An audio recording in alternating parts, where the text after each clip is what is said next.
I was taught this by my old quilting teacher, Techless. Yeah. You don't? She learned from Eleanor Burns, and throughout the years, when I first started with her, she didn't have this method. This was like maybe 5 years later, I went back, and this is what she taught me. So. Diane, are you the stripper?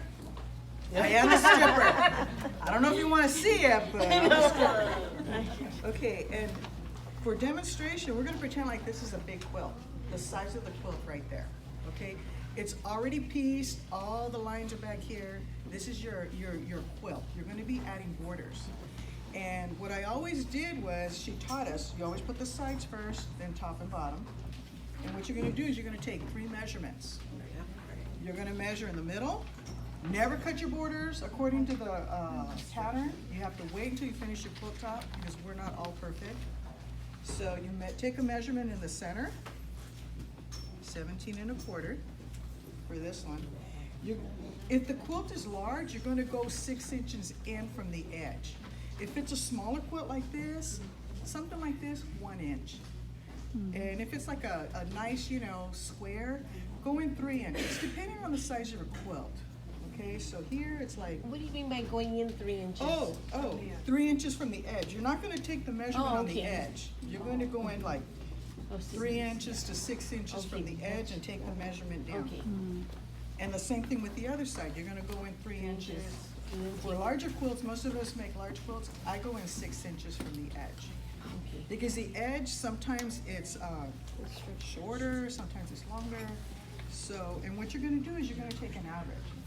So on this demo right here, one side measures 34 and three quarters inch. The center measured 35 inches on my quilt top. And the right side going 6 inches in, it measured 34.5 inches. On the quilt top. Yeah. That's this right here. Okay. The first border, some people only put 1 border, some people put more than 1. I usually put like 2 borders. I outline it in 1 color, and then I put a final border. Okay, so for the first border, if you do the math, you're gonna convert it to decimal. Right here, you're gonna calculate the average of those 3 measurements. I don't convert it to decimal. I just take, like, if it's 34 3/4, 35, 34.5.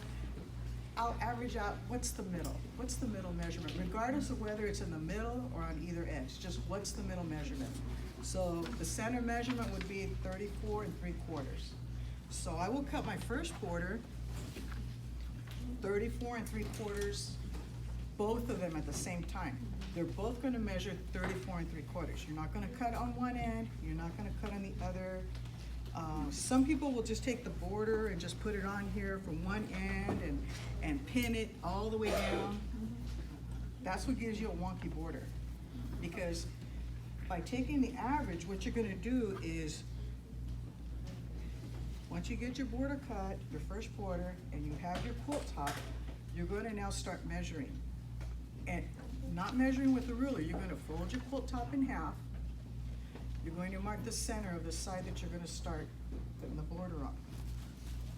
And you put a pin there. You just fold it and put a pin right in the center. I know that that's the center of this side. Okay, then you're going to take the end and you're going to put it right there where the pin meets. This is your quilt top. You go to the edge, you put another pin there. Right is here. Then you take the other end of your quilt top, put it to the center, where that center pin is, and you put a pin there. Now, this side of the quilt is already divided into 4 equal sections. You're going to do the same with your border. Take it, the first border, fold it in half, mark the center.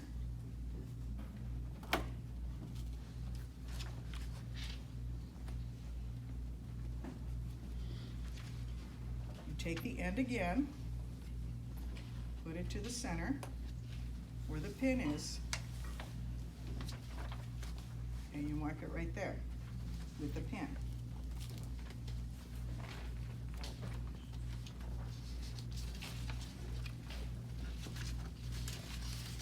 take the other end and you put it in here. This is now divided into 4 equal sections. Equidistant from one end to the other. This is equidistant in 4 sections from one end to the other. Then you're gonna take, oh, if it's a big quilt, then you're gonna mark it again. You're gonna take the end and mark it to that first pin. Fold it in there. And what that's gonna do is now, because you know, if it's a large section, it's hard to pin it precisely, so you put another pin there.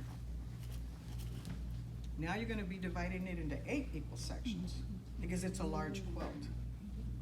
Okay? Then you take where the quarter is, put it over where the half is, and that gives you the center from the first pin that we put in to the middle pin. Okay? You keep doing that till you have 8. You do the same with the other side. You're going to put this side to the first pin, and then you're going to take your first pin and put it over the second pin, and that'll give you that section right there. So then you're going to wind up with the quilt top and your border divided into 8 equal sections. Okay? And then you're going to put it right on top. Oh, this is the wrong one. You're going to put this right on top of the quilt top and match the pins. You're going to match the pins. Some of them are going to be a little off, but you're going to match the pins. So you take the center, put it where the center is. You're going to remove one pin and mark it. So now the center of the border is now marked with the center of the quilt top. Then you go to your next pin. Put it right on top of the other pin. Take one pin out and mark it. And it's not always going to be equal. Sometimes you're going to have a little more on the border. Sometimes you're going to have a little extra fabric on your quilt top. So what you're going to do is you're going to ease it in. You're going to slightly stretch it, get the center, and put a pin there. Which pin are you taking out, or does it matter? It doesn't matter whether it's the top or the bottom. Just, you're going to remove one, because this is going to be flat on the table. So it's going to be easy to just remove one and then just stick it right there. And what this does is it makes sure that your border's cut at one side, at one size. This is cut at one size, regardless of which one was a little, you know, it could be a little smidgen bigger or smaller. It's going to square it up. Because when you start sewing, you're going to sew from one end, and you're going to like little bit, just give it a little give, just give it a little tightness, you know, just give it a little stretch when you sew it so that it sews flat. Okay, so this is what it's going to look like. So you're going to sew one side and then the other. Okay, but see how square it is? See how it's flat? It's not flangey, because if you take it, this is a sample where I just took the borders and just pinned them on and sewed them. If you lay it down flat, it's already going to have some ripples in it. And that's just the first border. Your second border is going to have more ripples in it. And that's when you get the wonky borders. That's why you have to make sure that you cut both sides of the borders the same size. And then ease it in, and mark it equidistant so that it's taken from one side and given to the other, so that it's all, it squares it up a lot easier. Then you're going to do the same for the top and bottom. Same method, pin in the center, put that over there, pin here, put that over here, pin here, and then pin in between. And you're going to fit it in. You're going to take the 3 measurements here, average them out, cut your top and bottom border the same size, and fit it into the top and bottom. Okay, that's the one border. I usually add 2. I usually frame it. So I'm going to frame it in the green and then add this orange border. Okay, if you want 3, 4, 5 borders, do them all the same way, except the last border. Your last border will always be cut, after you average it out, 1/4 of an inch smaller. just the last border. And what that does is I was told by Tekla that it just brings everything in. It just tightens everything up, 1/4 of an inch. If you have if you're sewing like 3 or 4 borders and it's getting really wonky, I've taken as much as an inch off the last border, just to bring it in, to tighten it all up. It works. It really works. Do you stretch the bottom to make it fit, or if it's a 1/4 inch, you stretch it so that everything? Yes, Okay, you will have to stretch it, but remember, you're still going to pin. You're still going to pin Yeah. your last border. You're still going to, this is my last border, so when I measured it out, let me see, over here.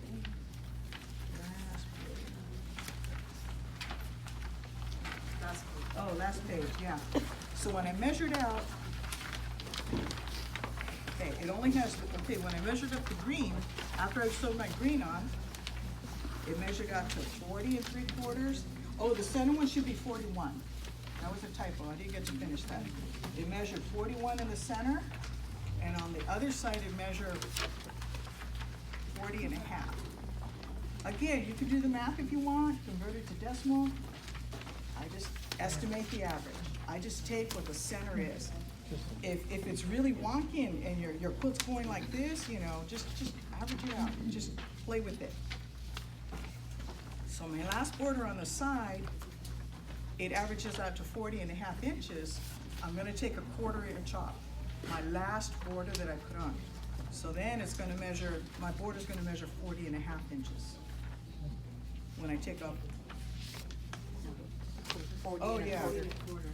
yeah, If it was 40 and a if it's 40, oh, okay, the last border measured 40 and 3/4. So then I take off a 1/4, so it's 40 1/2. Yeah. I didn't get to finish this, I'm sorry. Again, you're gonna pin it.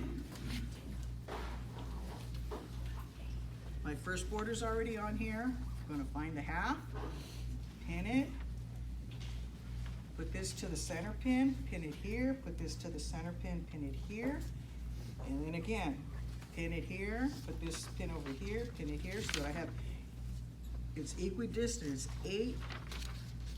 You have 8 pins. If it's bigger, you can go more. Just make sure that you divide it up in equal pieces. You always put one pin on top of the other, and then mark the center of your border and your quilt top. So then again, I'm gonna sew down here, put the side borders on, do the same for the top and bottom. The top and bottom border, again, you're gonna cut it, the last border, 1/4 of an inch smaller than what you measure. What you average up, 1/4 of an inch smaller, and you're gonna ease it in. It's not gonna match. You're gonna have to ease it in some places, you know, put extra pins to just ease it in there. But when you say 1/4 of an inch, Mm-hmm. just the top and the bottom, because they're your last ones. Your last border. All the way Side around. borders All the way and around. the top and bottom. The top and bottom are gonna be cut the same size, but they're still gonna be cut 1/4 of an inch smaller than what you measured out, average. So Yes. what I'm following your mindset is that because the feed dogs don't bring in the fabric in at the same time, but the pins are gonna be your alignment of The the pins top. do align it. That's yeah. what it is, because the feed dogs on most machines they don't all work at the same speed. Yep. And you're making the adjustments, so the pins are the perfect measurement where that fabric should be stitched down. That's why it just brings it all in, so your borders are straight. That's what it is. That 1/4 inch. It's the feed dog. This, I can do it with a flange, and I've done it with just plain borders. I've also done it with cornerstones. If you have cornerstones, you're gonna take off the 1/4 inch just on the top border, like in the center. You still cut it 1/4 of an inch smaller. I haven't done it with fancy borders. I don't do those, and you know, it's really hard to gauge 1/4 of an inch, so that, I don't know if that'll work. But it does work with something with a flange and cornerstones.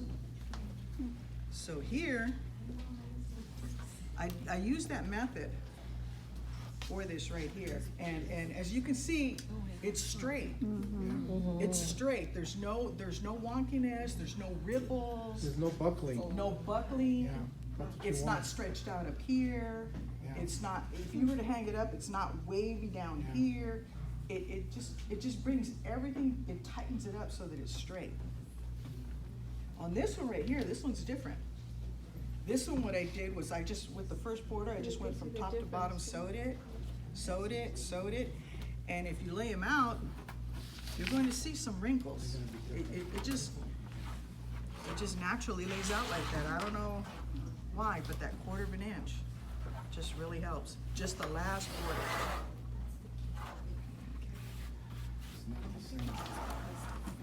Also too, I use a walking foot.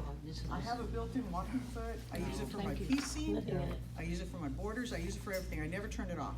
My built-in walking foot is always on Yeah. for my piece, and it just helps. So here's the one where I just measured. I didn't even measure, I just laid it out. But if you come up close, you'll see wrinkles here in the middle. So it's gonna give you either a wonky border, you're gonna have little puckers in here, and here it's just flat.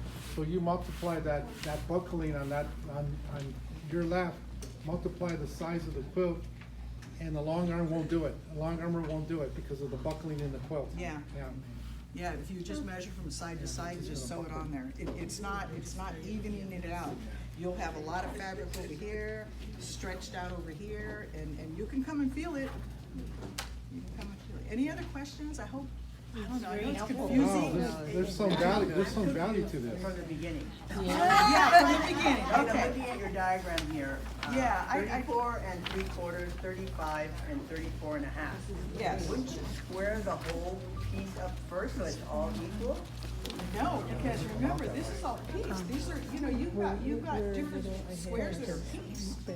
So some people say, okay, you square up at the end. Okay, but then your border at the end, what if you take off up to 1/2 inch on one corner and nothing on the other? It's gonna look a little crooked. With this method, you don't have to square up. I've never squared up any quilt. I've never squared it up. I square up my pieces. I square up my squares as I piece them and put them together. That I do square up. But putting on borders, I never square up my borders. And it folds. It's gonna be off a little. It's never perfect. It's gonna be off maybe an inch and a half. It's not gonna fold up perfect. But that doesn't bother me. But then it looks even because I didn't have to lop off some. And you don't lose your points or anything like Yeah, that. yeah. Because if you square it up before you put the border, Yeah. you're gonna lose your points on the big side. Yeah. There's some value to this. This is really nice, very nice. I use this method. Huh? And let me tell you, it's a lot of work. It's a lot of work. Sometimes it takes me a whole day to put on 2 borders on a large quilt. It will take, I worked on a Dresden plate. I just put borders. It was 2 borders. It took me all 4 days on that Dresden plate because of the measuring, the pinning. And let me tell you, that puppy looks straight. It was a little crooked because my mom made it, but once I put the borders on, that puppy looks straight. Throw your mom under the bus. Yeah, she was you. You know, I took a class with Tekla, and I never learned that pin You technique. know what? It was later. It was like 5 years after she started teaching. I went back and she picked up little tips and she gave us a lot of Yeah, tips. I never. And I've been using it since the Yeah. 90s. I've been using it ever since, and I never square up. Oh. So I think it's important to highlight how you're